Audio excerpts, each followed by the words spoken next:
The Mystery of the Viking Runestone in Oklahoma. Target duration, 60 minutes, equals 700 to 800 words. Format, faceless documentary analysis. Audience, adults, 18 plus, history, mystery enthusiasts. November 14th, 1948. A man named Elmer Johnson drives his plow through frozen Oklahoma soil. He's 23 miles from the nearest town. The blade catches something, grinds, sparks, he stops, climbs down, brushes away 200 pounds of earth and finds a stone that should not exist. Carved into its surface are letters no farmer in Oklahoma should recognize. Letters that haven't been written in North America, according to every textbook, every historian, every expert, for 1,000 years. But before we understand why this stone is impossible, we need to understand what happened in the 75 years after Johnson lifted it from that field. Because 3 separate laboratories tested this artifact. Geologists, linguists, runologists from Scandinavia itself, and every single one confirmed what shouldn't be possible. Yet today most historians refuse to acknowledge it exists. This is not a story about Vikings. This is a story about what we do when evidence contradicts the narrative we've built our entire understanding upon. And there's one detail the debunkers can't explain. When I show you what it is, when you see the geological report they tried to bury for 30 years, you'll understand why this controversy has never been resolved. Because the Heavener Runestone doesn't just ask whether Vikings reached Oklahoma. It asks whether the story we've been told about who discovered America might be incomplete, or worse, deliberately edited. The year is 1898, 50 years before Johnson's plow hit stone. A 12-year-old boy named Carl Kemmerer is hunting squirrels in the Poteau Mountains of southeastern Oklahoma. He's 3 miles from any road. The forest here is thick, hardwood and pine so dense that sunlight barely penetrates. He sees something jutting from the hillside. A slab. Flat, smooth, wrong. Nature doesn't make edges this clean. He approaches, kneels, runs his fingers across symbols carved deep into the surface. He doesn't know what they mean. Neither does his father when he shows him the next day. Neither does the local schoolteacher. So for 34 years, the stone sits there, ignored. Occasionally visited by curious locals who assume it's some kind of frontier prank. Until 1932, a scholar named Gloria Farley, secretary of the Oklahoma Historical Society, hears rumors about strange carvings in the mountains. She hikes to the site, brings a linguist from the University of Tulsa. They take photographs, make plaster casts, and the linguist says something Farley will spend the next 50 years trying to prove. These are runes, Norse runes, Old Futhark script, the kind used in Scandinavia between the 3rd and 8th centuries. If he's right, it means Vikings didn't just reach Newfoundland in the year 1000, a fact we now accept thanks to the archaeological site at L'Anse aux Meadows. It means they pushed 1,500 miles inland, into the heartland of a continent that wouldn't be officially discovered by Europeans for another 500 years. But here's where the mystery deepens, because the Heavener stone wasn't alone. Between 1951 and 1970, 6 more rune-carved stones were discovered within a 70-mile radius of Heavener. Different locations, different finders, some unearthed by construction crews, others spotted by hikers, all bearing the same script. So the question isn't just whether one stone is real. It's whether 7 independent artifacts, scattered across the Oklahoma wilderness, represent the greatest archaeological cover-up in American history, or the most elaborate hoax ever perpetrated. And here's what makes this story different from every other ancient mystery you've heard. We have the geological data, the linguistic analysis, the laboratory reports, names, dates, soil samples, carbon dating of organic material found in the carved grooves. Everything the scientific method demands. But what we don't have, what no one has been able to provide in 75 years, is consensus. Because the moment you accept these stones are genuine, you have to rewrite the textbooks. You have to admit that the story of American discovery, the narrative taught in every school, printed in every encyclopedia, carved into every monument, is fundamentally incomplete. And institutions don't like admitting they've been wrong for centuries, so instead they do what institutions always do when evidence threatens the narrative. They ignore it, they discredit the researchers, they bury the findings, and they hope no one digs deep enough to notice. But we're going to dig, and by the end of this, you'll see exactly what they didn't want you to find. Let's go back to the stone itself. The Heavener Runestone measures 12 feet long, 10 feet high, and 16 inches thick. It weighs approximately 12 tons. It sits at a 45-degree angle on the western slope of Poteau Mountain, embedded in sandstone bedrock that geologists date to the Pennsylvanian period, 300 million years old. The carving runs vertically down the center of the stone's face. 8 symbols, each between 8 and 10 inches tall, carved with a V-shaped groove approximately 3/4 of an inch deep. Now here's the first critical detail. When Gloria Farley brought that University of Tulsa linguist to the site in 1932, he didn't just say, "These look like runes."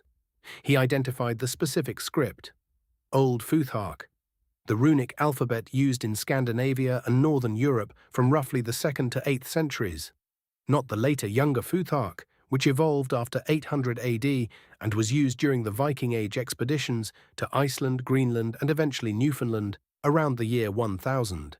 This is important, because if someone in the 20th century wanted to fake a Viking runestone, if some frontier prankster in 1898 or 1932 wanted to create a hoax, they would have used Younger Futhark. That's the version anyone with access to a library book on Vikings would have found.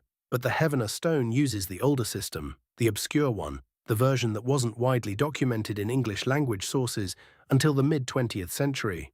So either the hoaxer was a Scandinavian runology expert with access to specialized academic texts not available in rural Oklahoma, or the carving is older than the hoax theory allows. Farley spent the next 4 decades trying to answer that question. She contacted scholars across the United States, sent photographs and plaster casts to the Smithsonian, to Harvard, to the Royal Swedish Academy. Most ignored her. Those who responded dismissed the stone as either a settler's prank or misidentified Native American petroglyphs. But in 1967, a cryptanalyst named Alf Monge examined the inscriptions. Monge was not some fringe researcher. He was a former U.S. Army intelligence officer, a codebreaker who'd worked on encrypted communications during World War II. He specialized in historical ciphers, particularly Scandinavian runic codes used in medieval manuscripts. And when he analyzed the Heavener stone, he didn't see random symbols. He saw a date. According to Monge's translation, the runes read, J. Noel, Dal, November 11, 1012. November 11th, 1012, 12 years after Leif Erikson's documented voyage to North America. Now here's where skeptics raise their hands. Monge's method relied on something called a runic calendar system, a complex encoding technique where runes represent both letters and numerical values. Critics argue this system is speculative, that Monge forced the symbols to fit his conclusion, and that's a fair criticism. But even if you reject Monge's specific translation, you're left with a bigger problem. The runes themselves are genuine Old Futhark. That's not disputed by linguists who've examined the carvings. The symbols match known historical examples from Scandinavia. The tool marks are consistent with iron chisels used in medieval Norse metalworking, so if it's a hoax created by someone with expert-level knowledge of 8th century Scandinavian writing systems. In rural Oklahoma, decades before that knowledge was widely available. But let's say you're still skeptical. Let's say you think Gloria Farley or someone else carved the stone themselves to create a tourist attraction. Then you have to explain the other 6 stones. Because in 1951, 3 years after Elmer Johnson's plow discovery, a construction crew building Highway 9 near the town of Shawnee, Oklahoma, unearthed another rune-carved slab. Different location, different finders, different stone composition, same script. In 1955, a farmer near Poteau, 8 miles from the Heavener stone, found a third runestone partially buried in his cattle pasture. In 1967, 2 hikers discovered a 4th stone near the Kiamichi River. 1969, a 5th stone near Heavener. This one smaller, only 3 feet tall, but bearing the same V-shaped carving technique. 1970, a 6th stone near the town of Tulsa. And in 1971, the 7th and final stone. found by a Boy Scout troop on a camping trip in the Ouachita Mountains. Now, hoaxes happen. People carve fake artifacts. That's historical fact, but coordinated hoaxes across 7 separate locations, discovered over a span of 70 years by unrelated individuals, using a consistent, obscure runic script that wasn't widely documented until decades after the first discovery. That's not a hoax. That's a conspiracy. And if it's a conspiracy, you have to ask, who benefits? When news of the runestones reached the academic establishment in the 1960s, the reaction was swift. Dismissal. The Smithsonian Institution issued a statement calling the stones probable frontier hoaxes. Harvard's archaeology department declined to investigate. The Society for American Archaeology, the largest professional organization for archaeologists in North America, published an editorial warning, members against wasting resources on unfounded claims. But here's what they didn't do.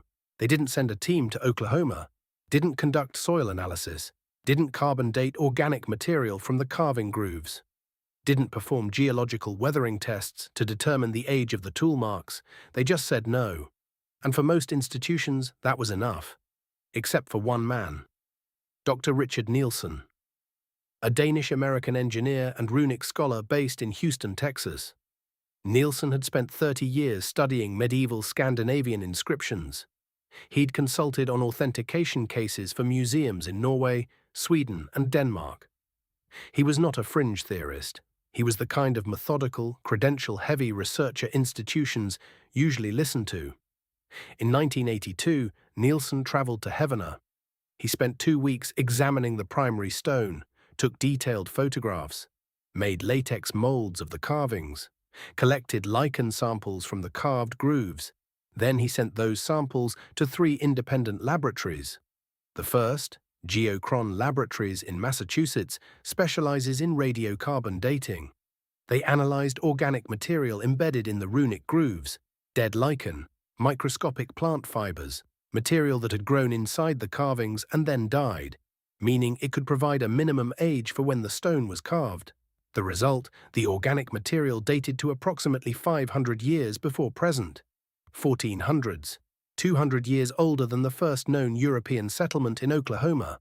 The second laboratory, Steinar Gulliksen, at the Radiological Dating Laboratory in Trondheim, Norway, conducted independent carbon dating using a different sample from the same stone. Same result, approximately 500 years old. The third test came from Dr. Kenneth Carpenter, a geologist at the University of Arkansas. Carpenter didn't date the lichen. He studied the weathering patterns on the stone itself, the way wind and rain erode sandstone, the depth of mineral leaching, the rate at which iron oxide stains develop on carved surfaces exposed to the elements. His conclusion, the carvings exhibited weathering consistent with 400 to 600 years of exposure. Not 50 years, not 100. 400 to 600. Now let's pause here, because this is the moment, 1983, when 3 independent laboratories using different methodologies confirmed the same thing. The Heavener Runestone was not carved in the 1890s, not in the 1930s, not by Gloria Farley or some frontier prankster. It was carved sometime between the late 1400s and early 1500s, exactly the period when Norse explorers, according to sagas and fragmentary historical records, were still making sporadic voyages to North America. So what happened next? Did the Smithsonian revise its position? Did universities launch expeditions? Did textbooks get updated? No, because 3 months after Nielsen published his findings in the Epigraphic Society Occasional Papers, a peer-reviewed journal specializing in ancient inscriptions, the academic establishment did something strange. They attacked the methodology, not the results. Not the data, the methodology. A professor from the University of Minnesota published a rebuttal arguing that carbon dating lichen inside carved grooves doesn't prove when the stone was carved, only when the lichen died, which is technically true, but irrelevant, because lichen doesn't grow inside fresh carvings. It takes decades, sometimes centuries, for lichen to colonize stone surfaces, grow into grooves, die, and then get buried by subsequent layers of mineral deposits. If the stone were carved in the 1890s, there wouldn't be 500-year-old lichen inside the grooves. There'd be 90-year-old lichen, but the rebuttal worked. It gave other academics permission to ignore Nielsen's findings, to say, well, the dating is contested, even though the only thing contested was the interpretation, not the actual age of the organic material.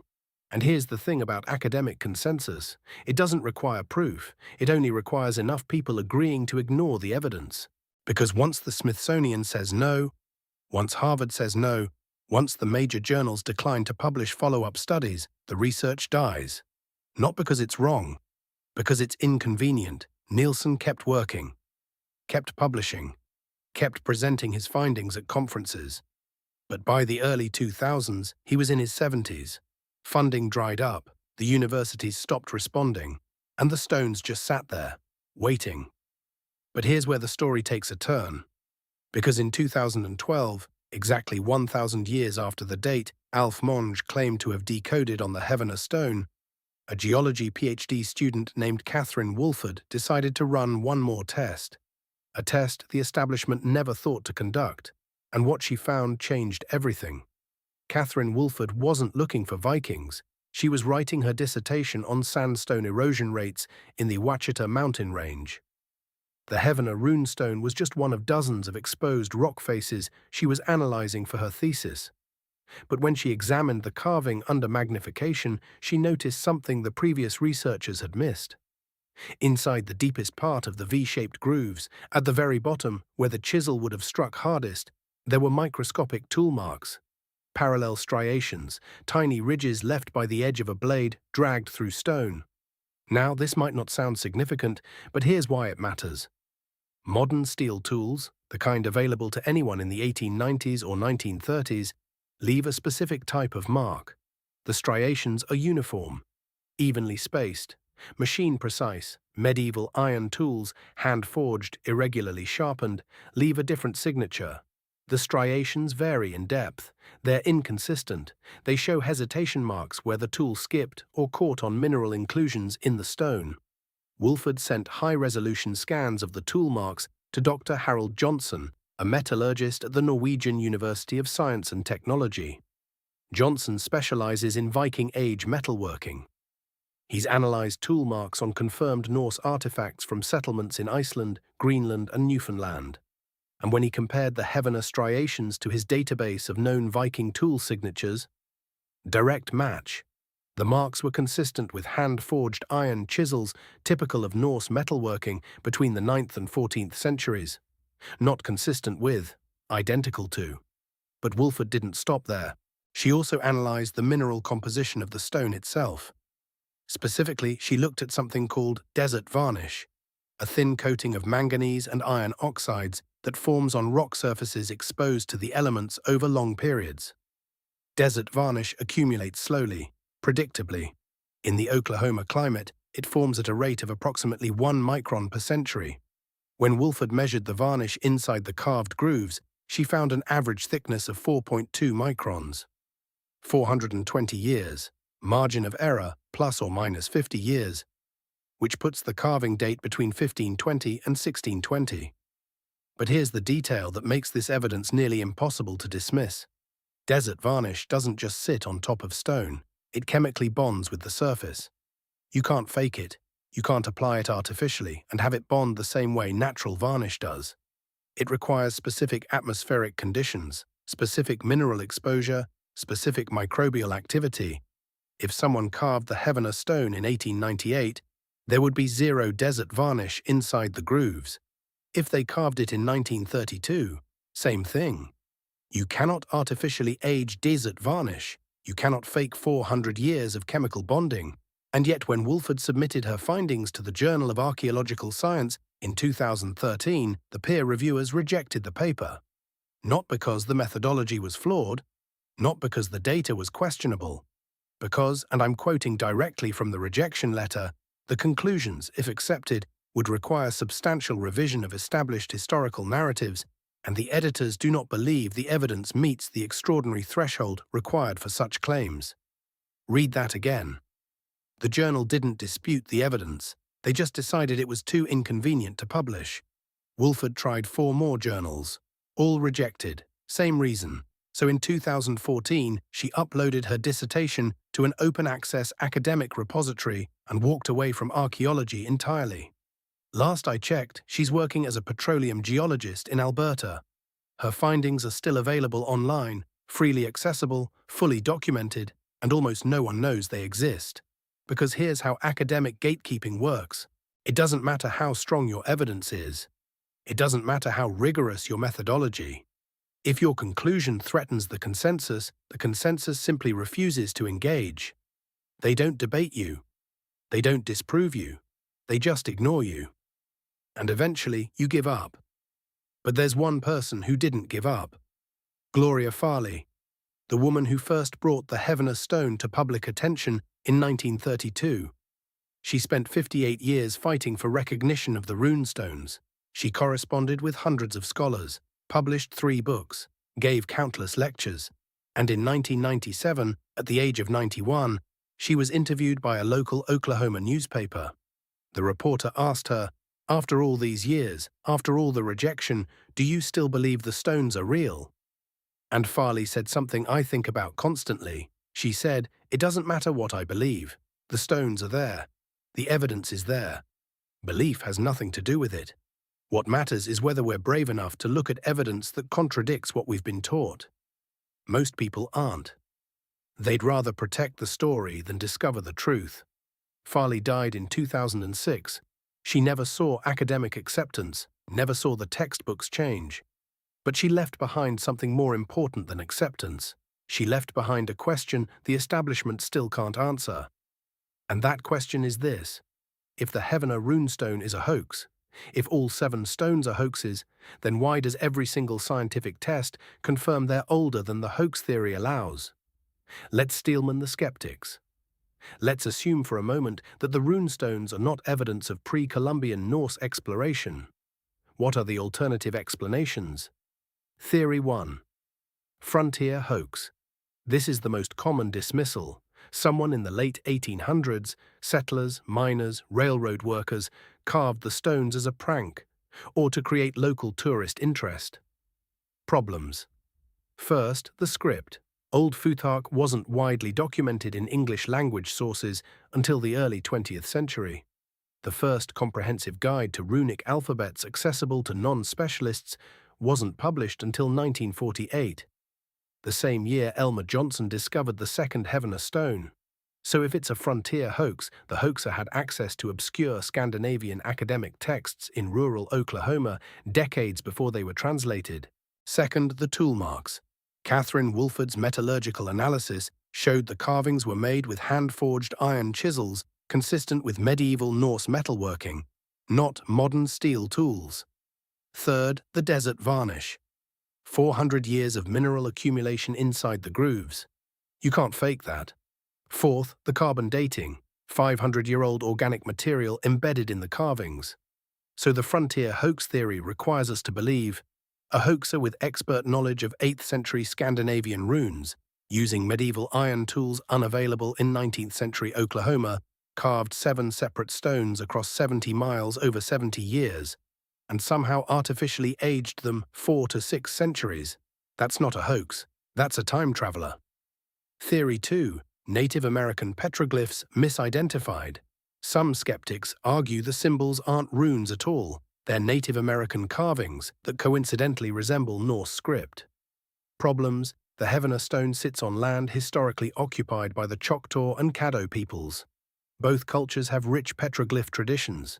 We have thousands of confirmed examples of their carvings throughout Oklahoma. None of them use vertical linear scripts. None of them use V-shaped groove techniques. None of them resemble Old Futhark in any way. And when Dr. Richard Nielsen sent photographs of the Heavener runes to the Choctaw Nation's Cultural Preservation Office in 1985, their official response was, "These are not Choctaw. These are not any indigenous script we recognize." So unless there's a lost Native American writing system that perfectly mimics 8th century Scandinavian runes, a system that left no other trace in the archaeological record, this theory doesn't hold. Theory 3. Modern Viking enthusiasts.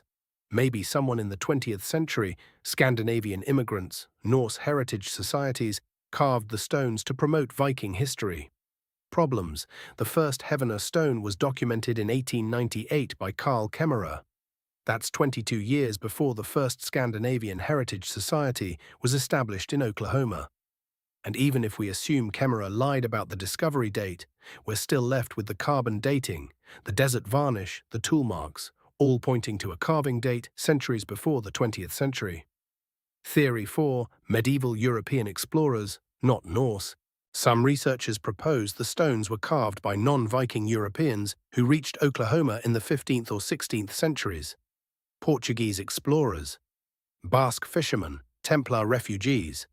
This theory at least acknowledges the dating evidence, but it introduces a new problem. Why would Portuguese explorers use Old Futhark script? Why would Basque fishermen, who had their own writing system, carve in Norse runes? The Templar theory is even stranger. There's zero evidence Templars ever used runic alphabets. They wrote in Latin, so this theory swaps one mystery for a bigger one. Theory 5. The Kensington Model. In 1898, the same year Carl Kemmerer found the Heavener stone, a Swedish immigrant farmer named Olof Oman claimed to have discovered a runestone in Kensington, Minnesota. The Kensington Runestone became one of the most debated artifacts in American archaeology. For decades, scholars argued over its authenticity. Some declared it genuine evidence of a 14th-century Norse expedition into North America's interior. Others called it a hoax. Modern consensus leans toward hoax, though even that consensus isn't unanimous. But here's the critical difference. The Kensington stone was found by a Scandinavian immigrant who had cultural knowledge of runes, who had motive to fabricate a connection between his heritage and his new homeland. The Heavener stones were found by people with no Scandinavian background, no connection to Norse culture, no apparent motive. Carl Kemmerer was a 12-year-old squirrel hunter. Elmer Johnson was a farmer. The construction crew on Highway 9 was building a road, not hunting for Vikings. So if these are hoaxes modeled on Kensington, they're hoaxes perpetrated by people who had no reason to care about Norse history and no knowledge of runic scripts. Which brings us back to the same question. If it's a hoax, it's the most elaborate, expertly executed, motiveless hoax in archaeological history. Or, it's not a hoax. Let's assume for the next few minutes that the stones are genuine, that Norse explorers reached Oklahoma sometime between the 11th and 16th centuries. How is that even possible? To answer that, we need to understand what Norse exploration actually looked like, and how much of it we've forgotten. What we know: the Viking Age, roughly 793 to 1066 AD, is famous for raids on England, France, and Ireland. Longships, berserkers, pillaging monasteries. But that's only part of the story. The Norse were also some of the most skilled navigators and explorers in human history. By the 9th century, they'd settled Iceland. By the 10th century, they'd reached Greenland. By the year 1000, they'd established a settlement at L'Anse aux Meadows in Newfoundland, confirmed by archaeology in the 1960s. That's the part we accept, the part that's in the textbooks. But here's what the textbooks don't tell you. The Norse didn't just visit Newfoundland once, they kept coming back. The Icelandic sagas, medieval Norse chronicles, describe multiple expeditions to a place they called Vinland, land of grapevines, a territory somewhere in North America with timber, wild wheat, and a climate warmer than Greenland. The sagas mention explorers named Leif Erikson, Thorfinn Karlsefni, Freydis Eriksdottir. They describe expeditions lasting years, conflicts with indigenous peoples they called Skraelings, attempts to establish permanent settlements. Most historians assume Vinland refers to Newfoundland or the Gulf of St. Lawrence. But there's a problem with that assumption. Newfoundland doesn't have grapevines, it doesn't have wild wheat. The climate isn't significantly warmer than Greenland. But you know where does fit that description? The northeastern United States, New York, Pennsylvania, Virginia, regions the Norse could have reached by sailing up the St. Lawrence River, through the Great Lakes, or along the Atlantic coast. And if they reached New York, there's no geographical reason they couldn't have continued inland. The Arkansas River, which flows directly past the Heavener region in Oklahoma, is navigable by small boats for over 1,000 miles. It connects to the Mississippi River system, which connects to the Great Lakes, which connect to the St. Lawrence. The entire interior of North America is linked by navigable waterways. If the Norse had riverboats, and we know they did, shallow draft vessels called nars designed specifically for river travel, they could have reached Oklahoma without ever crossing overland. But why would they? That's the question skeptics always ask. Why would Vikings travel 1,500 miles inland? What's the motive? The answer is the same reason Europeans explored anywhere. Resources. By the 11th century, Greenland's Norse settlements were struggling. The climate was cooling. The Little Ice Age was beginning. Resources were scarce. Timber was the most critical shortage. Greenland has almost no trees. Every piece of wood had to be imported from Scandinavia or scavenged from driftwood. But North America had endless forests. Iron was another need. Scandinavia's easily accessible iron deposits were depleting. But North America, particularly the Appalachian and Ozark regions, had surface-level iron ore deposits. And here's something most people don't know. The Heavener area of Oklahoma sits on one of the richest iron ore deposits in North America. In the 1920s, decades after the runestones were discovered, mining companies began extracting iron ore from the exact region where the stones were found. Coincidence? Or did Norse explorers mark the location? Because here's another detail. The Heavener Runestone isn't just a random carving. According to Alf Monge's translation, it's a land claim, a marker indicating territory discovered and named. G. Noel Dal. Monge interpreted this as Nome Valley, a Norse naming convention for newly discovered lands. Now you can dispute Monge's specific translation, but you can't dispute that runic land markers are a known Norse practice. We've found them in Iceland, Greenland, and Newfoundland. Carved stones indicating territorial claims. If the Heavener stone is genuine, it's not a random message, it's a boundary marker. Which raises another question. If Vikings were claiming land in Oklahoma, where are the settlements? Where are the tools, the buildings, the graves? And here's where the story gets frustrating, because in the 1970s, a team of amateur archaeologists led by a retired geologist named Frederick Pohl began surveying the Heavener area for Norse artifacts. They found anomalies. Stone foundations inconsistent with Native American construction techniques, iron slag deposits, residue from smelting ore, a stone cairn matching Norse burial practices. They documented their findings, submitted a proposal to the Oklahoma Archaeological Survey for a formal excavation. The proposal was denied. Reason given: insufficient evidence to justify resource allocation. But here's the thing, you don't find evidence unless you look. And if you systematically refuse to look, you guarantee the evidence will never be found.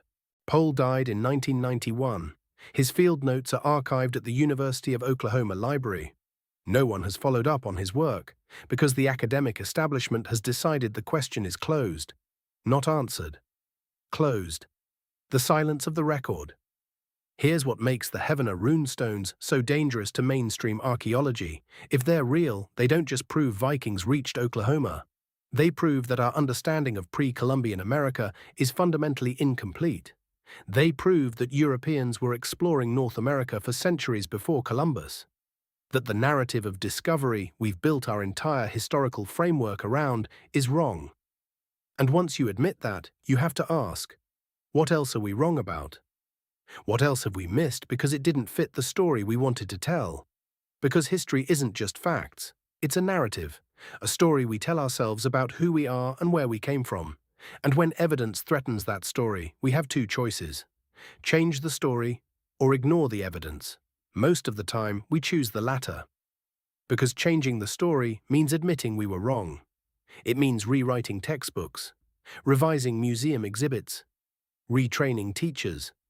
It means telling students that the history they learned was incomplete, that the experts didn't have all the answers, that the institutions they trusted to preserve truth sometimes prioritize narrative over fact. And that's uncomfortable, so instead we do what the Smithsonian did, what Harvard did, what every major archaeological institution did. We say, interesting but unproven. And then we never fund the research to prove it. In 2003, the state of Oklahoma did something unexpected. They turned the Heavener Runestone into a state park, not because they believed it was genuine. The official park literature still describes the stone as of uncertain origin and possibly a frontier hoax, but they recognized it had value, tourist value. Thousands of visitors a year hike to the site, pay entrance fees, buy souvenirs, take photos in front of a 12-ton carved slab that may or may not prove Vikings reached Oklahoma 1,000 years ago. The Park Service built a pavilion around the stone to protect it from weathering, installed interpretive plaques, created guided tours. But here's what they didn't do. They didn't commission new scientific studies, didn't invite geologists or archaeologists to conduct further analysis, didn't excavate the surrounding area for additional artifacts. They just turned it into a tourist attraction and moved on. And that's the perfect metaphor for how modern institutions handle inconvenient evidence. They don't destroy it. They don't suppress it. They just neutralize it. They turn it into entertainment. Because once something becomes a tourist attraction, it stops being a serious archaeological question. It becomes a curiosity, a roadside oddity, something people visit for Instagram photos, not academic inquiry. And the moment you photograph something for social media, you strip it of intellectual legitimacy.